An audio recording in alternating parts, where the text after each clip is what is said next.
Hello friends, welcome back to our channel. ಹೇಗಿದ್ದೀರಾ? ಎಲ್ಲರೂ ಚೆನ್ನಾಗಿದ್ದೀರಾ ಅಂತ ಅಂದ್ಕೊಂಡಿದ್ದೀನಿ. ನಾನು ಚೆನ್ನಾಗಿ ಯಾರಾದರೂ ಸಬ್ಸ್ಕ್ರೈಬ್ ಮಾಡ್ತಾ ನೋಡ್ತಾ ಇದ್ರೆ ದಯವಿಟ್ಟು ಸಬ್ಸ್ಕ್ರೈಬ್ ಮಾಡ್ಕೊಂಡು ನೋಡಿ ಅಂತ ಹೇಳ್ತಾ ಇವತ್ತಿನ ವಿಡಿಯೋ ಕೂಡ ಶೇರ್ ಮಾಡ್ತಾ ಇದ್ದೀನಿ. ಸೊ ನೋಡ್ತಾ ಇರ್ಬೋದು, ಇಲ್ಲಿ ಇಂಡಸ್ ವ್ಯಾಲಿ ಅವರ ಒಂದು ಬಾಕ್ಸ್ ಇದೆ. ಸೊ ಇವತ್ತು ಕೂಡ ಇನ್ನೊಂದು ಪ್ರಾಡಕ್ಟ್ ಬಂದಿದೆ. ಸೊ ಇಂಡಸ್ ವ್ಯಾಲಿ ಅವರು ಏನು ಪ್ರಾಡಕ್ಟ್ನ ಕಳಿಸಿದ್ದಾರೆ ನೋಡೋಣ.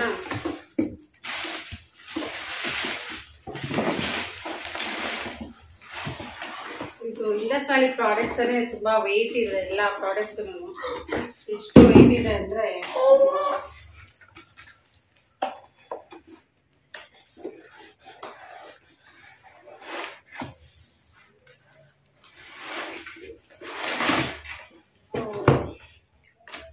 ಏನಿರ್ಬೋದು ಹೇಳಿ. ಇದು ತವಾ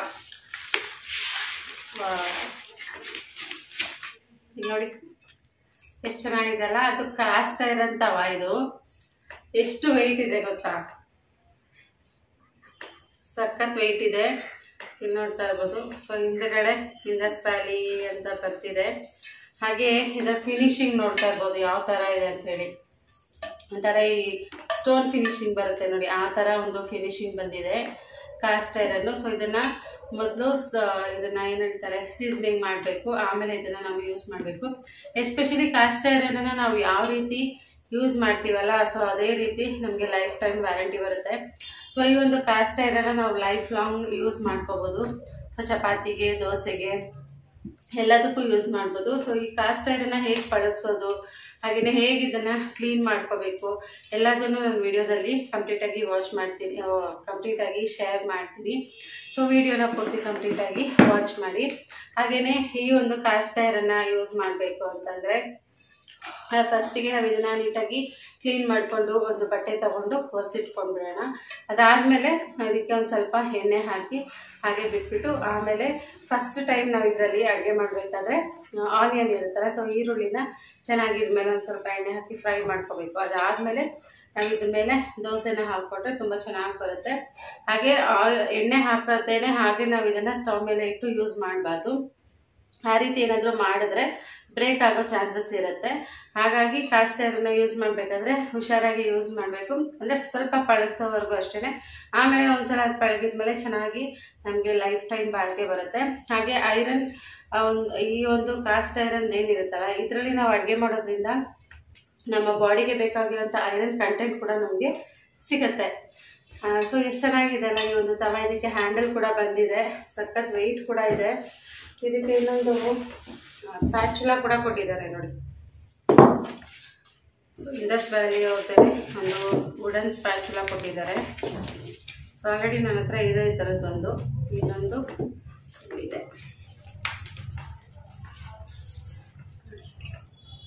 ಈ ರೀತಿ ಇದೆ ಸ್ಪ್ಯಾಚುಲಾ. ಸೊ ಇದು ದೋಸೆ ಮಾಡ್ಕೊಳ್ಳೋದಕ್ಕೆ, ಚಪಾತಿ ಮಾಡ್ಕೊಳ್ಳೋದಕ್ಕೆ. ಆ್ಯಕ್ಚುಲಿ ಏನಾದರೂ ನಮಗೆ ಈ ದೋಸೆ ಚಪಾತಿ ಎಲ್ಲ ಸರಿಯಾಗಿ ಬರೋದೇ ಇಲ್ಲ ಅಲ್ವಾ. ಸೊ ಅದನ್ನು ಯಾವ ರೀತಿ ಮಾಡ್ಕೊಳ್ಳೋದು ಈ ಒಂದು ತವಾಗಳ ಮೇಲೆ ಅದನ್ನು ಶೇರ್ ಮಾಡ್ತೀನಿ. ವಿಡಿಯೋನ ಪೂರ್ತಿ ಕಂಪ್ಲೀಟಾಗಿ ವಾಚ್ ಮಾಡಿ ಫ್ರೆಂಡ್ಸ್. ಮತ್ತೆ ಸಿಗ್ತೀನಿ. ಸೊ ಇದನ್ನು ಪಳಗಿಸೋದು ಹೇಗೆ ಇದನ್ನು ಯೂಸ್ ಮಾಡೋಂಥದ್ದು, ಲೈಫ್ ಟೈಮ್ ನಮಗೆ ಯಾವ ಥರ ಇದು ಯೂಸ್ ಬರುತ್ತೆ, ಸೊ ಎಲ್ಲದನ್ನು ಶೇರ್ ಮಾಡ್ತೀನಿ.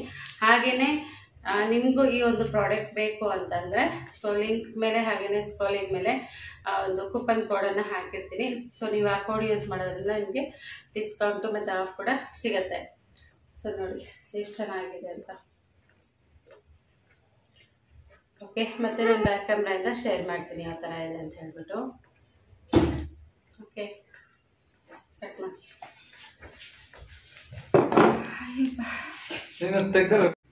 ಸೊ ಇವಾಗ ಮೊದಲನೇದಾಗಿ ತವಾನ ನೀಟಾಗಿ ವಾಶ್ ಮಾಡ್ಕೊಳ್ತಾ ಇದ್ದೀನಿ. ಆಲ್ರೆಡಿ ಇದು ಪ್ರೀ ಸೀಸನ್ಡ್ ಆಗಿಯೇ ಬಂದಿರುತ್ತೆ.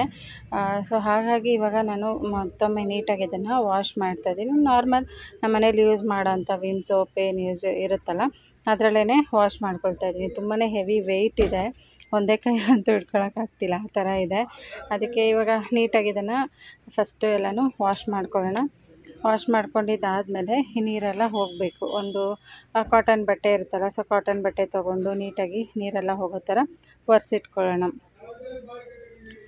ಸೊ ಇದಂತೂ ಲೈಫ್ ಟೈಮ್ ಬರುತ್ತೆ ನಮಗೆ ಬಾಳಿಕೆ. ಸೊ ಇದರಲ್ಲಿ ಆರಾಮಾಗಿ ನಾವು ಅಡುಗೆ ಮಾಡ್ಕೊಂಡು ತಿನ್ಬೋದು. ಐರನ್ ಕಂಟೆಂಟ್ ಎಲ್ಲನೂ ನಮ್ಮ ಬಾಡಿಗೆ ಬೇಕಾಗಿರೋದ್ರಿಂದ ಐರನ್ ಪಾತ್ರೆಗಳಲ್ಲಿ ನಾವು ಅಡುಗೆ ಮಾಡ್ಕೊಂಡು ತಿಂದಾಗ ಆ ಒಂದು ಕಂಟೆಂಟ್ ನಮಗೆ ಈಸಿಯಾಗಿ ಸಿಗುತ್ತೆ. ಸೊ ಈಗೆಲ್ಲ ವಾಶ್ ಆಗಿದೆ. ಒಂದು ಬಟ್ಟೆ ತೊಗೊಂಡು ನೀಟಾಗಿ ಒರೆಸಿಟ್ಟಿದ್ದೀನಿ. ಇವಾಗ ಇದಕ್ಕೆ ಒಂದು ಅರ್ಧ ಸ್ಪೂನ್ ಎಣ್ಣೆ ಹಾಕ್ಕೊಂಡು ನೀಟಾಗಿ ಈ ರೀತಿ ಸ್ಪ್ರೆಡ್ ಮಾಡ್ಕೊಳ್ಳೋಣ. ಸೊ ಪ್ರತಿ ಸಲವೂ ಅಷ್ಟೇ ನಾವು ಇದನ್ನು ವಾಶ್ ಮಾಡಿದಾದಮೇಲೆ ಒಂದು ಬಟ್ಟೆ ತೊಗೊಂಡು ಒರೆಸ್ಬಿಟ್ಟು ಆಮೇಲೆ ಎಣ್ಣೆ ಹಾಕಿ ಅದನ್ನು ಬಿಟ್ಬಿಡಬೇಕು. ಅದನ್ನು ಹಾಗೇ ಇಟ್ಟರೆ ಏನಾಗುತ್ತೆ ಅಂದರೆ ಏನು ಹೇಳ್ತಾರೆ, ರಸ್ಟ್ ಹಿಡಿಯುತ್ತೆ. ಅದಕ್ಕೋಸ್ಕರ ಐರನ್ ಪಾತ್ರೆಗಳನ್ನ ಯೂಸ್ ಮಾಡಬೇಕಾದ್ರೆ ಯಾವಾಗಲೂ ಅಷ್ಟೇ ಆಯಿಲಿಂದ ಸೀಸನಿಂಗ್ ಮಾಡಿ ಬಿಟ್ಟಿರಬೇಕು. ಇಲ್ಲ ಅಂತಂದರೆ ಅದು ಒಡೆದೋಗೋಂಥ ಚಾನ್ಸಸ್ ಇರುತ್ತೆ. ನಾವು ಒಲೆ ಮೇಲೆ ಇಟ್ಟಿದ ತಕ್ಷಣ ಒಡೆದೋಗ್ಬಿಡುತ್ತೆ ನಾವೇನಾದರೂ ಎಣ್ಣೆ ಸವರಿ ಇಟ್ಟಿಲ್ಲ ಅಂದರೆ. ಸೊ ಕೈಯಲ್ಲೇ ನೀಟಾಗಿ ಈ ರೀತಿ ಸವರ್ಕೊಳ್ಳೋಣ. ಸೊ ಸವರ್ಕೊಂಡು ನಮ್ಗೆ ಯಾವಾಗ ಬೇಕೋ ಆವಾಗ ಇದನ್ನು ನಾವು ಯೂಸ್ ಮಾಡ್ಕೋಬೋದು. ಸೊ ಯೂಸ್ ಮಾಡೋದಕ್ಕಿಂತ ಮುಂಚೆ ಏನಪ್ಪ ಮಾಡಬೇಕು ಅಂತಂದರೆ, ತವನ ಬಿಸಿ ಮಾಡಿಬಿಟ್ಟು ಈರುಳ್ಳಿ ಬರುತ್ತಲ್ಲ, ಸೊ ಈರುಳ್ಳಿಯಲ್ಲಿ ಚೆನ್ನಾಗಿ ಇದನ್ನು ಸೀಸನಿಂಗ್ ಮಾಡಬೇಕು. ಎಸ್ಪೆಷಲಿ ದೋಸೆ ಹಾಕಬೇಕು ಅಂತಂದಾಗ, ದೋಸೆ ತವಾಗ ಅಂಟ್ಕೋಬಾರ್ದು ಅಂತಂದರೆ ಈರುಳ್ಳಿಯಿಂದ ಫಸ್ಟ್ ಅದನ್ನು ಸೀಸನಿಂಗ್ ಮಾಡಬೇಕು. ಸೊ ಇವಾಗ ನಾನು ಇದನ್ನು ಬಿಸಿ ಮಾಡಿದ್ದೀನಿ. ತವನ ಬಿಸಿ ಮಾಡಿ ಈರುಳ್ಳಿನ ಚೆನ್ನಾಗಿ ಫ್ರೈ ಮಾಡ್ಕೊಳ್ತೀನಿ. ಸೊ ಇಡೀ ತವ ಪೂರ್ತಿ ಈರುಳ್ಳಿ ಫ್ರೈ ಆಗಬೇಕು, ಅಂದರೆ ಪೂರ್ತಿ ಅದನ್ನು ಸೀಸನಿಂಗ್ ಮಾಡ್ಕೊತಾ ಇದ್ದೀನಿ. ಸೊ ಈ ರೀತಿ ಮಾಡೋದ್ರಿಂದ ಯಾವಾಗಲೂ ಅಷ್ಟೇ, ನಾವು ಪ್ರತಿ ಸಲ ಬೇರೆ ನಾವು ದೋಸೆ ಮಾಡಬೇಕಂದ್ರೆ ಕೂಡ ಅಷ್ಟೇ, ಸೊ ಎಣ್ಣೆ ಹಾಕ್ಕೊಂಡು ಒಂದು ಸ್ವಲ್ಪ ಈರುಳ್ಳಿಯಲ್ಲಿ ಚೆನ್ನಾಗಿ ತವ ಎಲ್ಲ ಒರೆಸ್ಕೊಂಡು ಬಂದು ಆಮೇಲೆ ನಾವು ದೋಸೆ ಹಾಕಿದಾಗ ಯಾವುದೇ ಕಾರಣಕ್ಕೂ ದೋಸೆ ಅಂಟ್ಕೊಳ್ಳೋದಿಲ್ಲ, ಈಸಿಯಾಗಿ ಬಂದುಬಿಡುತ್ತೆ. ಸೊ ಹಾಗಾಗಿ ಇವಾಗ ನೋಡಿ ಎಲ್ಲ ಕಡೆ ಈ ಒಂದು ಈರುಳ್ಳಿ ಬರೋ ಹಾಗೆ ಇದನ್ನು ಸ್ಪ್ರೆಡ್ ಮಾಡ್ಕೊಳ್ಳೋಣ. ಸೊ ಈ ರೀತಿ ಮಾಡಿಕೊಂಡ್ರೆ ನಮಗೆ ಯಾವುದೇ ಥರ ನಮಗೆ ಇದರಲ್ಲಿ ಎಲ್ಲ ಥರ ಆಮ್ಲೆಟ್ ಮಾಡ್ಕೊಬೋದು, ದೋಸೆ ಮಾಡ್ಕೊಬೋದು, ಚಪಾತಿ ಮಾಡ್ಕೊಬೋದು. ಸೊ ಏನೇ ಒಂದು ನಾವು ಚಪಾತಿ ದೋಸೆ ಐಟಮ್ಸ್ ಇದ್ದರೆ ನಾವು ಇದರಲ್ಲಿ ಮಾಡ್ಕೊಳ್ಬೋದು. ಸೊ ಜೀವನ ಪೂರ್ತಿ ನಮಗೆ ಇದು ಯೂಸ್ ಆಗುತ್ತೆ. ಒಂದು ಸಲ ನಾವು ಇದರಲ್ಲಿ ಈ ಒಂದು ಪ್ರಾಡಕ್ಟ್ನ ತೊಗೊಂಡ್ರೆ ಸಾಕು, ಲೈಫ್ ಟೈಮ್ ನಮಗೆ ವಾರಂಟಿ ಇರುತ್ತೆ. ಸೊ ಯಾವುದೇ ಥರ ಹಾಳಾಗೋಲ್ಲ. ಮೇನ್ ಏನಂದರೆ ನಾವು ಇದನ್ನು ಚೆನ್ನಾಗಿ ಸೀಸನಿಂಗ್ ಮಾಡಿಕೊಂಡ್ರೆ ಸಾಕು.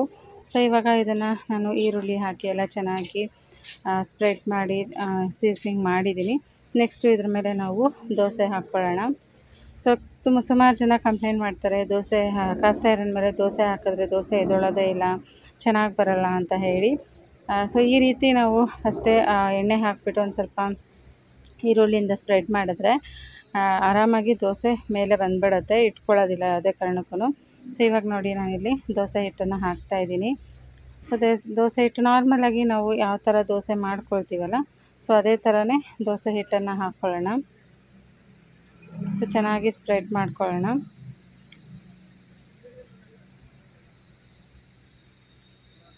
ಸೊ ಇವಾಗ ಇದು ಫಸ್ಟ್ ದೋಸೆ ಹಾಕ್ತಾಯಿದ್ದೀನಿ ತವ ಮೇಲೆ, ಯಾವ ಥರ ಬರುತ್ತೆ ನೋಡೋಣ. ಸೊ ಎಣ್ಣೆ ಎಲ್ಲ ಒಂದು ಸ್ವಲ್ಪ ಹಾಕ್ಕೊಳ್ಳೋಣ ಇದ್ರ ಮೇಲೆ.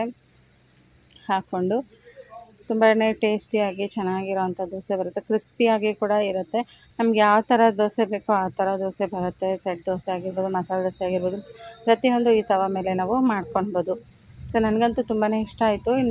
ಇನ್ನೊಂದು ಏನಂತಂದರೆ, ಸೊ ಇಂಡಕ್ಷನ್ ಮೇಲೆ ಕೂಡ ಇದು ವರ್ಕ್ ಆಗೋದ್ರಿಂದ ನನಗೆ ಈಸಿ ಆಯಿತು. ಯಾಕಂದರೆ ಯಾವಾಗಲಾದರೂ ಬೇಕಾದಾಗ ಹಾಲಲ್ಲೇ ಕೂತ್ಕೊಂಡು ಏನಾದರೂ ಅಡುಗೆ ಮಾಡ್ಕೋಬೇಕು ಅಂದಾಗ, ಚಪಾತಿ ದೋಸೆ ಇವೆಲ್ಲ ಮಾಡ್ಕೋಬೇಕಂದಾಗ ಆರಾಮಾಗಿ ಹಾಲಲ್ಲೇ ಕೂತ್ಕೊಂಡು ನಾವು ಇದನ್ನು ಯೂಸ್ ಮಾಡ್ಕೋಬೋದಲ್ವಾ ಅಂತ.